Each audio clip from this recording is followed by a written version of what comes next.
कृपया करके चैनल को सब्सक्राइब कीजिए। यूसेन संकल्प के साथ कहता है, मैं उस ग्रंथ को वापस लाऊंगा, मैं उसे फिर से उसी कुएं में बंद करूंगा, या फिर उसकी आत्मा को वह शांति दूंगा जो युगों से उसे नहीं मिली।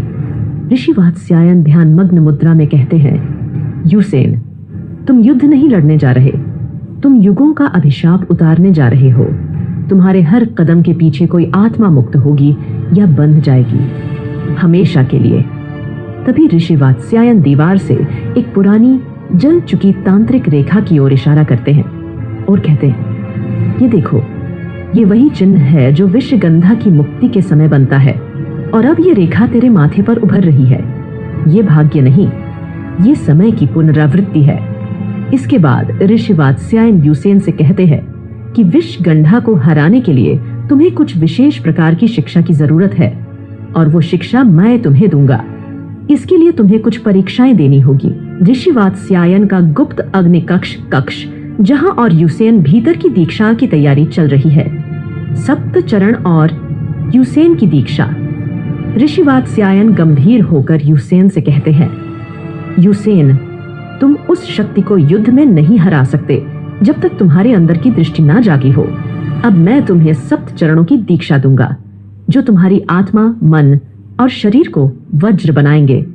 चरण 1, मंत्र विज्ञान मंत्रा विद्या।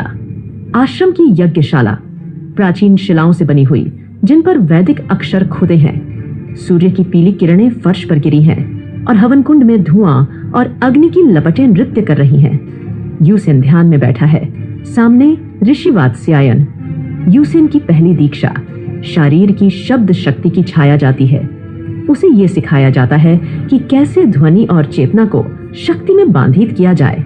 ऋषि वात्स्यायन नेत्र मूंदकर गंभीर स्वर में कहते हैं, यूसेन, तुम जिस शत्रु से टकरा रहे हो वह केवल मांस और रक्त नहीं, वह स्मृति है, वह पीड़ा है जो शब्दों के भीतर छुपी है।